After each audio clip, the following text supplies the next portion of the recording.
Big thank you to crypto exchange BITUNIX for sponsoring the JWK show. Get your XRP by using the link in the description below.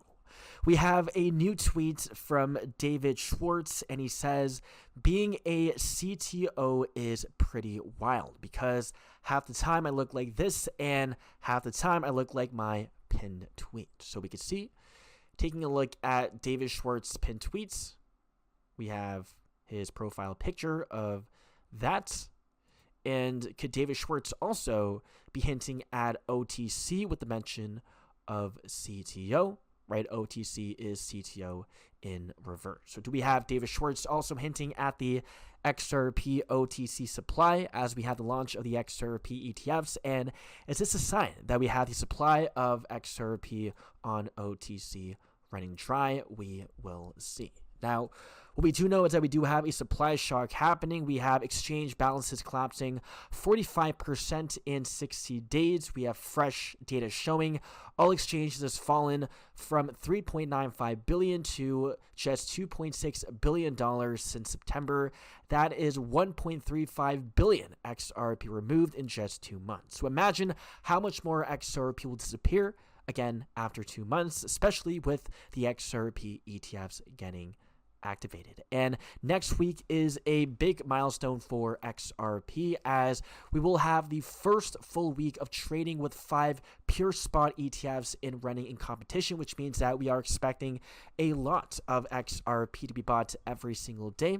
Based on the math, the data around 74 million XRP every single day, so we can easily buy up the remaining XRP left on exchanges. It will take around half a year, depending on the volume and XRP price. And remember, we had David Schwartz talking about a high XRP price point, and this as well, and that is there is no benefit to the price of XRP remaining low that I know of. And as Brad Garlinghouse has also said, we have XRP sitting at the center of everything that Ripple does. So Ripple wants XRP to be at a high price point, and with no benefit of XRP being at a low price point, eventually we will see the price of XRP being pushed by Ripple and anyone using XRP, such as banks, institutions, and so on. And on top of that, we do have the ISO 20022 migration. We now have Swift having access to using XRP, XLM, and other digital assets. And this means for the first time, messaging and settlement can happen in the same atomic transaction instead of sending the transactions, instructions, and waiting hours or days for legacy rails to settle those instructions, right? The transaction time is way too slow, too expensive. The current financial system is too slow. And guys, everything will be fixed by XRP and blockchain technology. This is why XRP fits perfectly into the new financial architecture. It moves data and value together. Let's take a look at this video. Does messaging with a large data payload in the ISO 20022 messages, but it doesn't do settlement. So the ultimate would be to bring these things together where you have messaging and settlement coming together, that who owns what machine working hand in hand with something you can transfer the large data payloads. So the second thing that I would say is Swift is primarily a messaging layer, so it moves messages or information from point A to point B.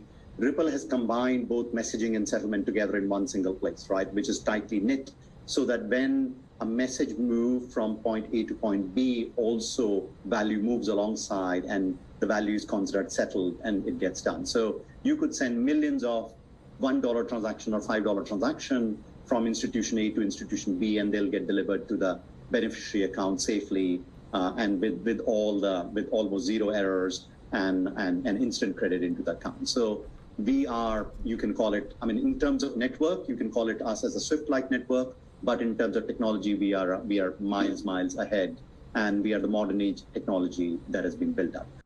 Big stuff. On top of that, we have Swift's Andre Casterman confirming XRP and XLM will operate alongside government-backed currencies. We have, over time, we should also expect the number of cross-border payments networks to specialize further. In addition, we should expect new currencies such as crypto assets to prove their relevance and find niche roles next to government-backed currencies. Examples include XRP and Stellar, which are embedded in Ripple's and IBM's propositions respectively.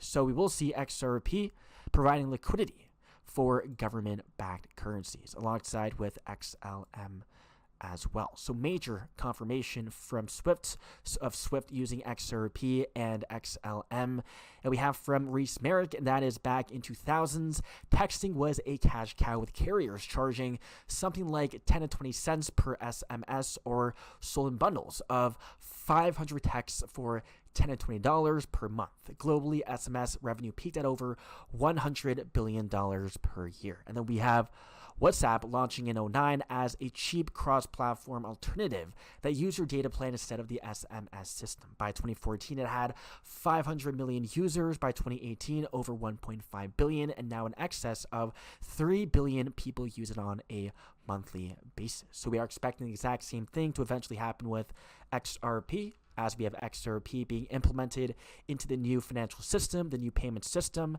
and people realize they could send unlimited messages, photos, videos, voice notes for free, or just the cost of mobile data, which was falling fast. So we will see crypto doing this for payments. Well, WhatsApp did to the SMS, and Ripple are ready for it. So eventually we will see billions of people worldwide all using XRP and the RLUSD, leading to a high XRP price points in order for XRP to facilitate all of that value, as foretold by David Schwartz. That's it for the video. Hope you guys enjoyed, and I'll see you guys in the next one.